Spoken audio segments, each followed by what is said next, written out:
Hi, I'm Mary Lyons, the Wealth Woman. And I'm Eric Alexander with Acorn Grove. Welcome to the Wealth and Income Podcast. Today, we are going to talk about three things that you absolutely should be getting from your financial advisor. And there are probably two of them that are currently being ignored. Yes. Yes.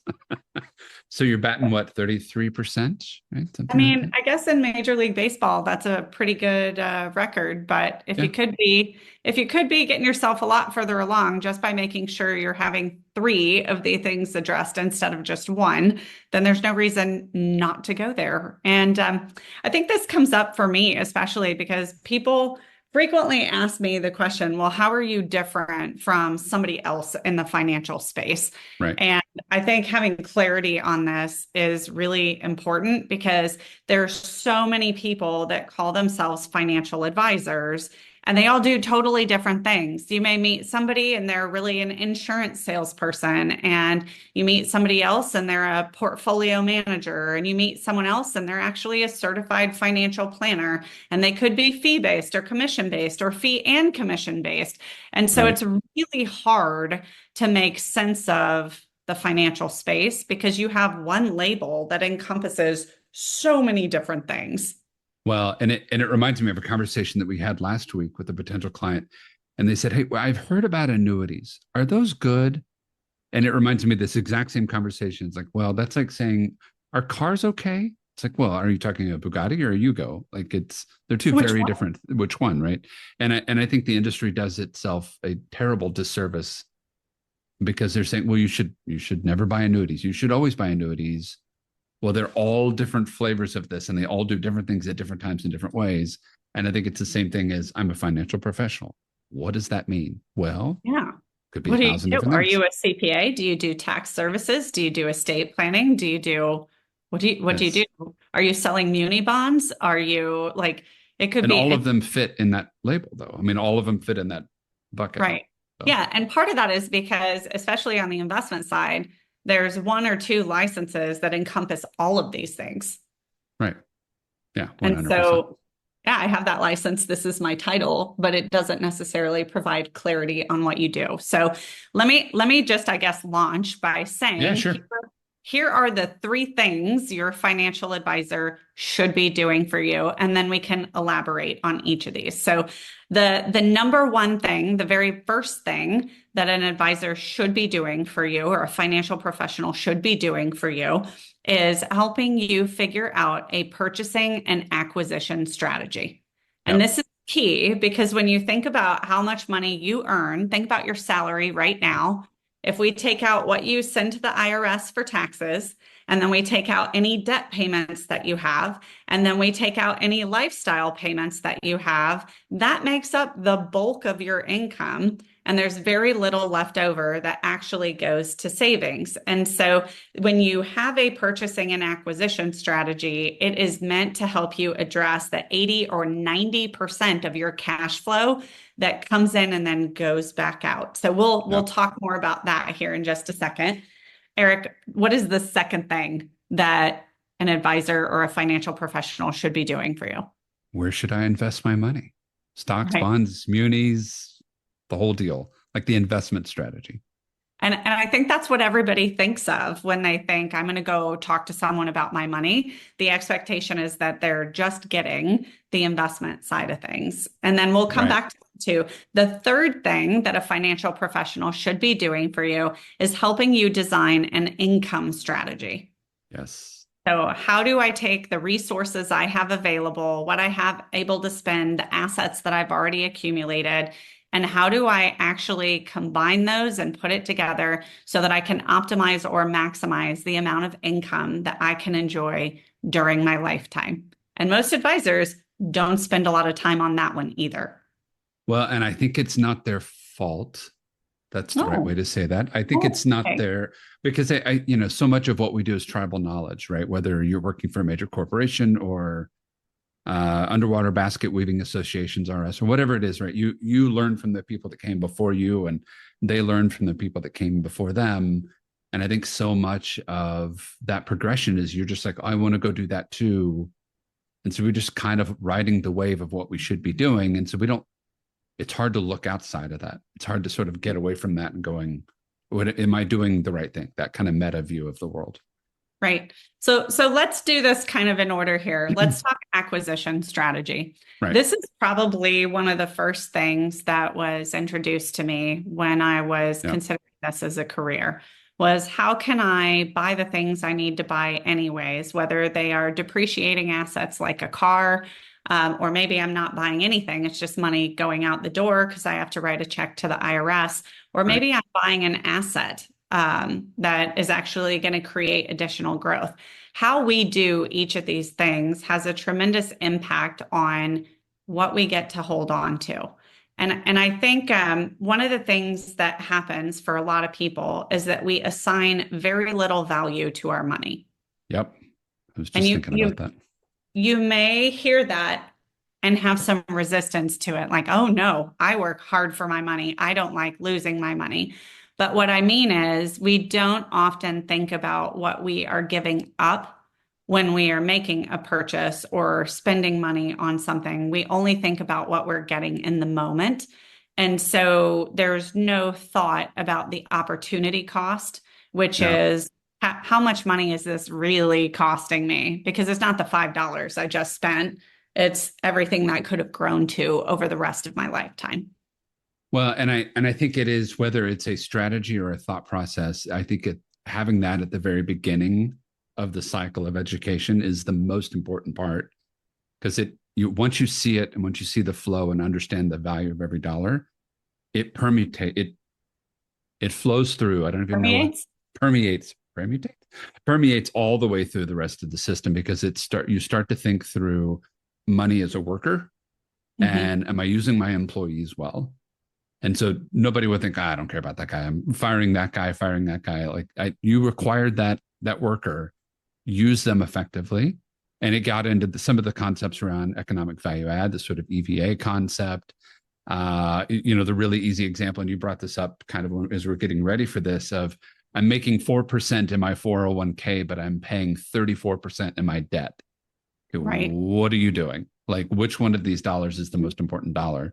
Right. And we never get taught to think through, what is every single dollar in my system doing?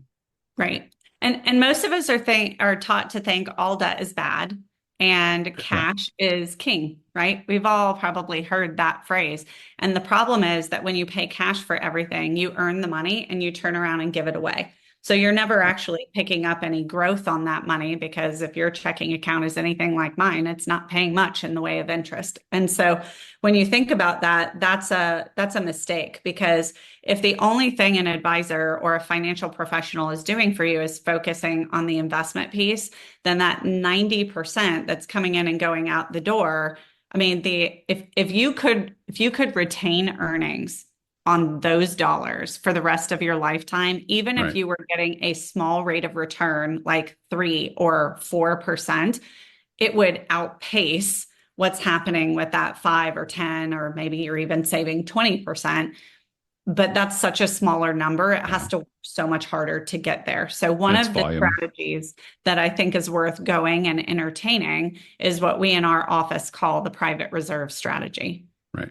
which is about taking your capital, getting it onto the compound growth curve, and then with the same cash flow control you would have in a cash-based system, being able to use other people's money, knowing that you've got the collateral. So if you get into a hang-up, you just wipe it out, but using other people's money so that your money continues to earn and grow for you for the rest of your life. Because getting on the compound growth curve is one thing, but all the best growth is on the back end when it Yeah. hockey sticks up.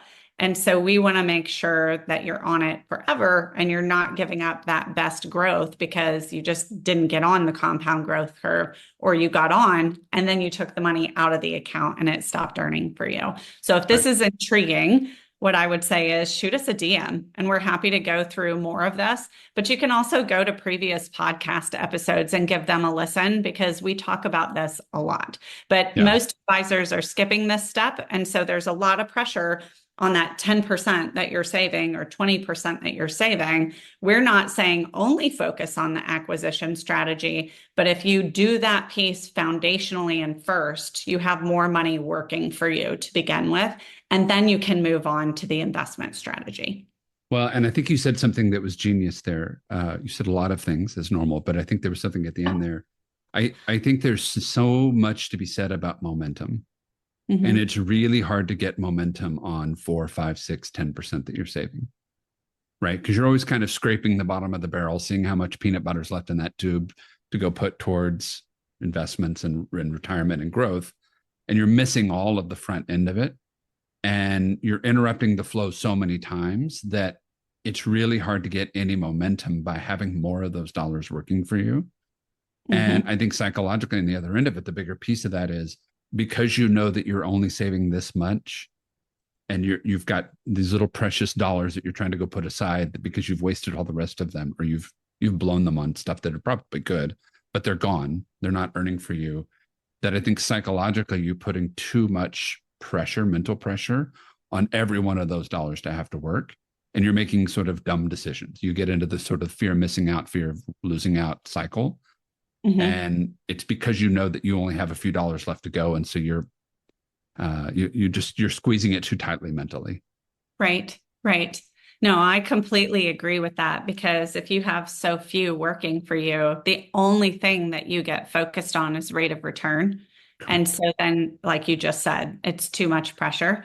Whereas if we even change to flows of money, where maybe the same dollar is Correct. creating multiple rates of return, as opposed to the pressure to do it all in one fell swoop, you can begin to get further without having to take as much risk. So, Eric, talk Yeah. to us a little bit about investment strategy. This is probably the area that most of our listeners are passingly familiar with. But Yeah. when you think investments, what do you prioritize? Yeah. Well, and I think most people are familiar with it because most everyone has a 401k or an IRA. Mhm. Every time I meet a new person and I ask, hey, what are you doing towards retirement? What do you got going on? What does it look like? Man, the first three words out of their mouths are, I got a 401k, Mhm. or I've got an IRA and I've got a contribution and I've got a match. And so because we are sort of forced to deal with it because welcome to your new job. Here's your badge to get in the door. Here's your office and here's your 401k sign up. We are automatically forced to deal with it all the time. Mhm. And we are conditioned since, early 80s at that point that that's what we do. Um, but I don't think we understand it well. And I think just like you talked about on the purchasing system, whether you set up a system to go manage your purchasing strategies, or you at least just start thinking about your money as little workers and how to optimize it, the mindset's a much bigger problem once you Mhm. get past that. So I think a lot of it that we want to talk about on the investment side is risk adjusted return, right? How much return am I getting for the risk that I'm taking? Mhm. And being able to have a little bit of ice in your veins and being able to kind of let it sit and do its job Right. versus the analogy I heard the other day, which I think is so apt, is like I'm planting a tree and then I'm pulling the root out of the bottom to see how big it got. Right. How big is the root? And it's like, well, you just destroyed everything you built checking on it. Like leave Right. the ability to leave it alone. And I think that's so important of why that the Venn diagram of even just purchasing strategy investment are important is if you know that you're earning on other stuff versus just what's in your IRA or 401k accounts, then you have the mental patience and the mental fortitude to leave that plant in the ground working and growing and developing roots. And you don't have to keep coming back to check on it. And so a And lot of that is that patience, I think. yeah, the patience. And then I think the second piece of this too is that when we go talk to financial professionals, they talk to us about the concept of diversification. So this kind of jumped up for me when you were talking about risk Yeah. adjusted return and like some of the more technical aspects of this. But I think everybody is at least passingly familiar with the idea of diversifying your portfolio. And Right. I got to speak at a conference this weekend and I was in a breakout session and I was asking some questions. And one of the audience members said, what drives me crazy about financial advisors is that they spend all this time talking about diversify, diversify, diversify, but it's only in this one bucket of the stock market. That's right. And they were like, it drives me crazy because if diversification is important, why don't they want me to do real estate? Why don't they want me to have permanent life insurance? Why don't they want me to do private equity deals? And the only answer I could think of is they don't get paid on any of those things. 100%. So I think that 100%. when you talk to someone who is a financial professional, you need to know going into it whether or not you are talking to somebody who is looking at true diversification across Correct. all the different places that you could be investing, who's going to help coordinate your entire system, or whether you're talking to somebody who just wants to sell you a mutual fund or a stock portfolio, and that's the only thing they're going to do for you. So I think being real Right. clear on that investment piece is key. And then that kind of leads us to this next piece of this. The whole reason that you would look at ways to retain growth on the money that you're spending and Yes. to earn growth on the money that you are actually saving and investing is not so that you have some giant pool of money and you can walk into a party and say, $10 million. It's so that you can create lifestyle, and lifestyle requires income. So why 100%. aren't most people in the financial arena talking about if this is what you have to save, here's where you should put it in order to maximize the income you get to enjoy during your lifetime? They're just Well, not. and I think it goes back to the question of why didn't I know is my financial advisor not pitching real estate? Because I can't get paid for it. Right. And the running joke that I've heard a lot is when you generate an income stream, the advisor loses his or hers. And it's true because what happens is if they are managing an investment portfolio and they're charging a 1% fee, and let's say you have $1 million, that means that they're getting about $10,000 a year for Right. managing that portfolio. Right. So if they keep managing that portfolio and you're retired for 30 years, they make $300,000. Whereas Yeah. some of On the low the end. Right. And some of the tools that would create something that would feel like a pension, where you have guaranteed paychecks for the rest of your life, could change what you get to spend dramatically, in some case, doubling what you get to spend during your lifetime. But the problem is it completely destroys that advisor's ability to make income. So, to your point, for the tool I'm thinking of, the advisor would receive a one-time check of $30,000, but that means over the course of their career, they gave up 270,000 of potential income. And so when you multiply that across hundreds of clients, all of a sudden you can see, well, they're not saying that because even though it doubles your income, it cuts theirs by a huge percentage. Yeah. 95%. 90, yeah, I mean, it's a ginormous amount. And so that focus on income, I think, is key. And there are two ways that we teach you can do that. One Right. is what I just mentioned, creating something that feels just like a pension. What's the other one? Yeah. And then being able to retain your money in the market, but build in a shock absorber for when the market is going up and down, right? Having the ability to go somewhere to get income so that your income doesn't take a hit when the market takes a hit. And the whole purpose of both of those systems is I want more dollars than expenses and more dollars than birthdays. Right. And it's the only way to guarantee those things are going to happen, regardless of what happens with sort of the market volatility and the chaos that will inevitably ensue. And I think that's the challenge with somewhat short term. Our memories are very short. Mm-hmm. Is well, the market's always going to give me X. The market has always produced X. Yeah, in the aggregate, but not Right. in the day to day. And you and I live in the day to day. Right. Well, and I think what's key with some of this is understanding that when you focus on income strategy from the very beginning, you have a higher likelihood of getting what you're looking for. Right. Because if you wait until 2 months before you're retiring to build an income strategy, some of the tools that you need to acquire may no longer be available to you. And Right. so when I think about even just the results that we've seen of people who come in with an investment strategy and leave with an income strategy and an investment strategy, is that typically they see income improvements in retirement of anywhere from 30 to 70%.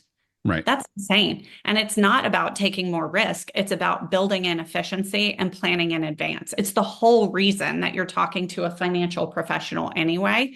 And so if we can design and build that particular strategy, then not only should you have more income that you get to enjoy because we're building the income strategy at the same time we're building the investment strategy, but you don't have to take anywhere near as much risk to get there. Right. Yeah, and it produces a much more stable system. And Right. I think that that multi-leg system versus all your eggs in one basket on its surface seems like it makes sense, but in practice, it makes a ton of sense because you've got true diversification, not just diversification of how you're managing the money, but how you're managing your income. And Right. that stable system, that Venn diagram of it all is really the magic in the middle. So here's a couple questions that you can ask if you have a financial professional you're working with now or you're trying to find one.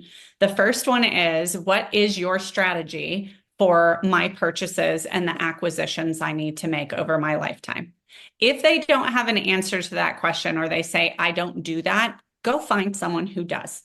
Right. When you're asking about investment strategy, the question you should be asking a financial professional is, are you just going to tell me where to invest inside the traditional stock, bond, mutual fund type of markets? Or are we going to look at truly diversified investments and have conversations about other things like real estate and permanent life insurance contracts, private equity, hard money lending, that type of thing? Because Right. if they aren't going to help you coordinate the whole system, they're really just an investment salesperson.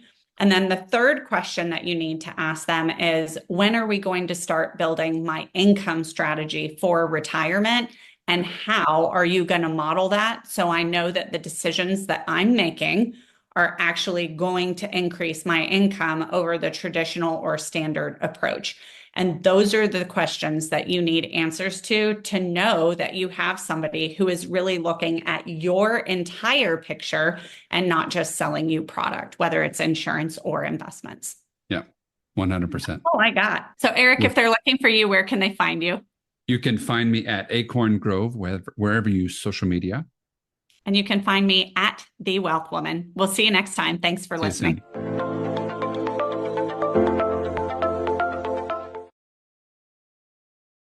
Specific financial concepts and advanced strategies are presented to you for educational purposes only. We cannot and do not guarantee their applicability to your individual circumstance. We encourage you to seek personalized advice from qualified professionals on all financial matters. Provided content is for overview and is not intended and should not be relied upon as individualized tax, legal, fiduciary, or investment advice. Neither Wealth Woman, Acorn Grove, or the Wealth and Income podcast, nor their representatives provide tax or legal advice. For answers to specific questions and before making any decision, please consult a qualified attorney or tax advisors. All numeric examples and any individual shown are hypothetical and were used for explanatory purposes only. Actual results may vary. Investing involves risk, which includes potential loss of principal. Past performance is not a guarantee of future results. Guarantees are subject to the claims paying ability of the issuing insurance company. Life insurance should be purchased by individuals that have a need to provide a death benefit to protect others with insurable interests in their lives against financial loss.